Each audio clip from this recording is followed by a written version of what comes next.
అందరికీ నమస్కారం అండి. చక్కగా మనం చైత్రమాసంలోకి అడుగుపెట్టాం నూతన ఉత్సాహంతో, మామి చిగురులతో. అంటే చైత్రమాసం అంటే మనకి నేటి యువతరానికి ఏప్రిల్ నెల. ఈ కర్కాటక రాశి వారికి కొందరికి చాలా అనుకూలమైన ఫలితంగా ఉంటుంది. 11వ ఇంట్లో దేవగురువైన బృహస్పతి కూర్చొని 5వ ఇల్లు, 7వ ఇల్లు మరియు 9వ ఇల్లులను చూస్తున్నాడు. మీ అదృష్టాన్ని ఇది పెంచుతుంది. అదృష్టం కృషితో నాశి దుర్భిక్షం అన్నట్టుగా డెవలప్ అవుతుంది. వైవాహిక సంబంధాలు కూడా బలపడతాయి. వివాహ సంబంధంలో ఉన్న ఒత్తిడిని బృహస్పతి తగ్గిస్తాడు. వ్యాపారంలో వృద్ధి పొందే అవకాశం ఉంది. ఈ సమయంలో సుదీర్ఘ ప్రయాణాలు మంచి లాభాన్ని ఇస్తాయి. అలాగే విద్యార్థులకు విదేశాలకు వెళ్ళి చదువుకోవాలనే నెరవేరుతుంది. అలాగే ఆర్థిక పరంగా చూస్తే మంచి సమయము. మీ తండ్రి ఆరోగ్యం సమస్యలతో కొద్దిగా బాధపడుతుంది. జాగ్రత్త తీసుకోండి. గ్రహ సంచార ప్రభావం వల్ల తోబుట్టులతో మీ సంబంధాలు ప్రభావితం కావచ్చు. ఆరోగ్య సంబంధించిన సమస్యలు వారికి కూడా రావచ్చు. ఆరోగ్యపరంగా ఒడిదుడుకులు అయితే ఈ నెలలో ఉంటాయి. అలాగే పెద్ద ఆస్తిని కొనటం కూడా విజయం సాధించే అవకాశం ఉంది. కార్యాలయంలో మీ సీనియర్ అధికారుల సాంగత్యం మీకు లభిస్తుంది. ఇది మీకు మంచి లాభదాయకం అసెట్ అవుతుంది. కెరీర్ పరంగా తీసుకుంటే నెలలో మీకు మధ్యస్థంగా ఫలవంతంగా ఉంటుంది. కొన్ని మంచి విషయాలు కూడా జరగవచ్చు. మీరు ఉద్యోగం చేస్తే 10వ ఇంట అధిపతి అయిన కుజుడు నెల ప్రారంభంలో 12వ ఇంట్లో కూర్చున్నారు. ఇది మిమ్మల్ని విదేశాలకు పంపిస్తుంది. అలాగే ఒక ప్రదేశాన్ని నుంచి ఒక ప్రదేశానికి మార్పును కూడా కలుగజేస్తుంది. 3వ తేదీన అతడు సొంత ఇంట్లో మొదటి ఇంటికి వస్తాడు. విజయం లభించే అవకాశం ఉంది. మీరు 6వ ఇంటికి అధిపతి అయిన బృహస్పతి నెల మొత్తంలో 11వ ఇంట్లో ఉంటాడు. ఇది ఉద్యోగం చేస్తున్న వారికి ప్రత్యేక లాభాలను అందిస్తుంది. మీ సీనియర్ అధికారుల పట్ల మీ పట్ల ప్రేమతో ఉంటారు. మీకు వారి అండదండలు ఖచ్చితంగా కలిసి వస్తాయి నెలలో. మీ కార్యాలయానికి ప్రాధాన్యతనిచ్చే వ్యక్తిగా మీరు ఒక సెంటర్ ఆఫ్ అట్రాక్షన్గా మారే అవకాశం ఉంది. ఇక 9వ ఇంట్లో 5 గ్రహాలతో కలయిక కారణంగా ఉద్యోగంలో బదిలీ కూడా జరగవచ్చు. కొన్ని అదనంగా ఈ సమయంలో మీకు ఒకటి కంటే ఎక్కువ ప్రదేశాల్లో పనిచేసే అవకాశం ఆఫర్ వస్తుంది. మీరు కోరుకుంటే మీరు మంచి జీవితంలో మంచి స్థానంలో మనకు ఉద్యోగంలో పొందటానికి కూడా సాఫ్ట్వేర్ వాళ్ళకు ఉపయోగపడుతుంది. వ్యాపారం చేసే వాళ్ళకి నెలంతా బాగుంటుంది. వ్యాపార ప్రయాణాలు మీకు లాభదాయకంగా ఉంటాయి. 7వ ఇంట అధిపతి అయిన శని నెల మొత్తంలో 9వ ఇంట్లో ఉండటం వల్ల ఎక్కువ ప్రయత్నిస్తే మంచి వ్యాపారాలకు సంబంధించిన ఎక్కువ ఫలితాలు వచ్చే అవకాశం ఉంది. కాకపోతే ప్రయాణాలు తప్పవు.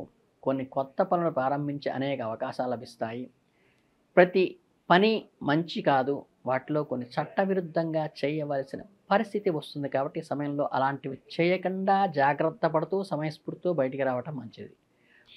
ఇక 9వ ఇంట్లో ఉన్న శని మీ ఆదాయాన్ని పెంచి 11వ ఇంటి పూర్తి తృతీయ దృష్టిలో చూస్తున్నాడు. కాబట్టి మీకు నిరంతర ఆదాయం పొందే మార్గం ఏదో ఒక లభిస్తూనే ఉంటుంది.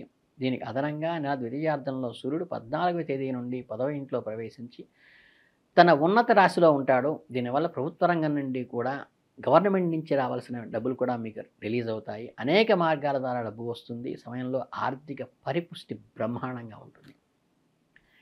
అలాగే ఈ ఏప్రిల్ నెలలో జాతక ప్రకారం నెలలో ఆరోగ్యపరంగా బాగా ఉంటుంది. అయినప్పటికీ మీ ఆరోగ్య సమస్యలపై శ్రద్ధ వహించండి. తండ్రి ఆరోగ్యము, సోదరుల ఆరోగ్యం జాగ్రత్తగా చూసుకోండి. మీకు అధిక రక్తపోటు లాంటి సమస్యలు అయితే కుజ సంబంధంగా రావచ్చు. అలాగే మీ ప్రేమ జీవితం గురించి మాట్లాడితే ఈ నెలలో ఒడిదుడుకులతో నిండి ఉంటుంది. అయినప్పటికీ మీరు అనుకూలమైన ఫలితాలు పొందవచ్చు. దీని కారణం 5వ ఇంట అధిపతి అయిన కుజుడు నెల ప్రారంభంలో 12వ ఇంట్లో ఉంటున్నాడు. మీ ఇద్దరి మధ్య సంబంధం దూరంలో వాగ్వివాదాలు, కొంచెం వివాదాస్పదలు, మొండి పట్టుదల, అలకలు లాంటివి కలుగుతాయి. ఈ కారణంగా కొద్దిగా అలకపోని దూరం అయ్యే అవకాశం కూడా కొన్నాళ్ళు ఉండవచ్చు. 3వ తేదీన కుజుడు మొదటి ఇంటికి వచ్చేస్తాడు. ఒకవైపు అతను తన నీచ రాశిలో ఉంటాడు. ఇది మంచి పరిస్థితి కాదు. మీ రాశికి అతను యోగకారకుడు గ్రహం మరియు మొదటి ఇంటికి వెళ్ళడం వల్ల యోగకారంగా మారుతుంది. మీరు మీ ప్రేమైన వారితో పూర్తి సహకారం పొందే అవకాశం, మళ్ళీ మధురంగా మారే అవకాశం అప్పుడు కలుగుతుంది. ఎందుకంటే మీ సంబంధంలో సమస్యలను కలిగించేటివి అదే. కాబట్టి సరైన కారణం లేకుండా మీ మధ్య గొడవ జరుగుతుంది. మళ్ళీ 15 రోజులు అయిపోగానే దగ్గర అవుతారు. ఏప్రిల్ 12న చైత్ర పౌర్ణమి తర్వాత కర్కాటక రాశి వారికి చైత్ర పౌర్ణమి ముగిసిన తర్వాత మీరు మానసికంగా కుదుట పడతారు. మీ ఆలోచనలు స్పష్టంగా ఉంచుకోవడానికి ఉపయోగపడతాయి. గతంలో ఆగిపోయిన పనికి తిరిగి ప్రారంభించగలుగుతారు. మీకు ఊరట కూడా లభిస్తుంది. రావాల్సిన డబ్బు చేతికి అందుతుంది. మీ ఆర్థిక ఇబ్బందులు పూర్తిగా తొలగిపోతాయి. భవిష్యత్తు కోసం కొన్ని ప్రణాళికలు వేసుకుంటారు. మీ జీవితంలో స్పష్టత దిశను కలిగి ఉండటానికి సహాయపడుతుంది. మీరు వేసుకున్న అంచనాలు లభిస్తాయి. మీ ఆత్మవిశ్వాసం కూడా మెరుగవుతుంది. ఖర్చులు అధికంగానే ఉంటాయి, కానీ అవి ప్రయోజనకరంగా పెట్టుబడిగా ఉంటాయి. ఖరీదైన వస్తువులను కొనుగోలు చేస్తారు. అవి మీకు ఆనందాన్ని ఇస్తాయి. ఎందుకంటే అవి భవిష్యత్తులో మీకు ఉపయోగపడేటువంటి గృహోపకరణాలు కాబట్టి అవి మీకు ఆనందాన్ని ఇస్తాయి. శుభకార్యాల ప్రయత్నం తీవ్రంగా సాగిస్తారు. చక్కగా మీకు కొత్త అవకాశాలను, శుభకార్యాలను చేసుకునే అవకాశం కూడా వస్తుంది. శ్రీమతి వైఖరిలో మార్పు కనిపిస్తుంది. మీ వైవాహిక జీవితంలో ఆనందాన్ని నింపుతుంది. మీ లక్ష్యాలను సాధించడానికి మీ స్పౌస్ చాలా అండదండల్లో నిలబడుతుంది. కనుక కొన్ని బాధ్యతల నుండి తప్పించుకొని ఆవిడ మీద కొన్ని బాధ్యతలు అప్పచెప్పి మీరు ముందుకు వెళ్ళడానికి ఉపయోగపడుతుంది. మీ సామాజిక జీవితాన్ని అది మెరుగుపరుస్తుంది. అలాగే కనిపించకుండా పోయిన కొన్ని కాగితాలు మళ్ళీ మీకు తిరిగి లభిస్తాయి. వ్యాపార వృద్ధికి ప్రణాళికగా అది రూపొందుతుంది. మీ వ్యాపారంలో వృద్ధి చేస్తుంది. సరుకుల నిల్వ జాగ్రత్తగా ఉండాలి. ఎందుకంటే నష్టాలను నివారించడానికి మీరు ఏదైతే పెట్టుబడిగా కొంత ముందు పక్కన తీసి పెట్టుకోవడం ఉపయోగపడుతుంది. ఇది వారికి పదోన్నతులకు, జీవిత పెరుగుదలకు దారితీస్తుంది. ఉపాధి పథకాల్లో నిలదొక్కుంటారు. ఆర్థిక స్థిరత్వాన్ని అందించడానికి సహాయపడుతుంది. విద్యార్థులు పరీక్షల్లో విజయం సాధిస్తారు.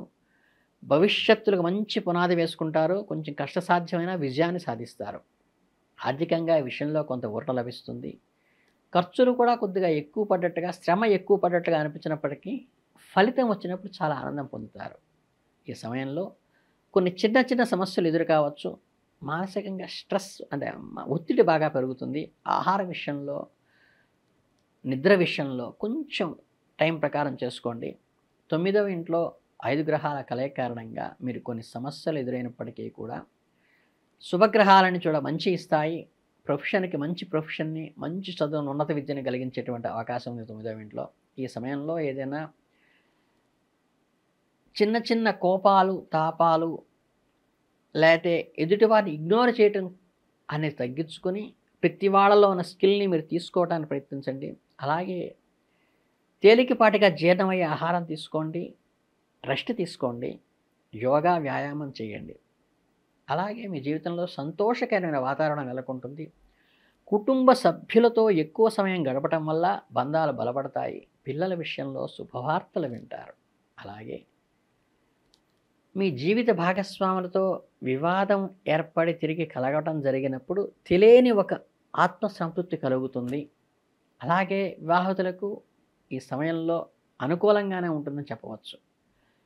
ఓవరాల్గా చూస్తే ఏంటంటే ఈ కర్కాటక రాశి వాళ్ళకి చాలా అద్భుతమైన ఫలితాలు ఇచ్చేటువంటి నవమంలో ఇన్ని గ్రహాలు ఉండి మంచి ప్రయోజకత్వాన్ని కలిస్తుంది. ఉన్నత విద్యకు చాలా సహాయకరంగా ఉంటాయి కాబట్టి దీన్ని సద్వినియోగం చేసుకోండి. చక్కగా రాహుజపం చేసుకోండి. చక్కగా మీరు అన్నిటికీ కూడా అనుకూలవంతమైనటువంటి భగవద్ ఆరాధన చేస్తూ నవగ్రహ స్తోత్రం చదువుకుంటే చాలు, మీకు అన్ని గ్రహాలు అనుకూలించి చక్కగా ఉన్నత విద్యలోకి, ఉన్నత ప్రొఫెషన్కి వెళ్ళడానికి ఈ నెల బాగా కలిగి వస్తుందని చెప్పడానికి సంతోషిస్తూ మీ అందరికీ శుభాబంధనలు తెలియజేసుకుంటూ ధన్యోస్మి.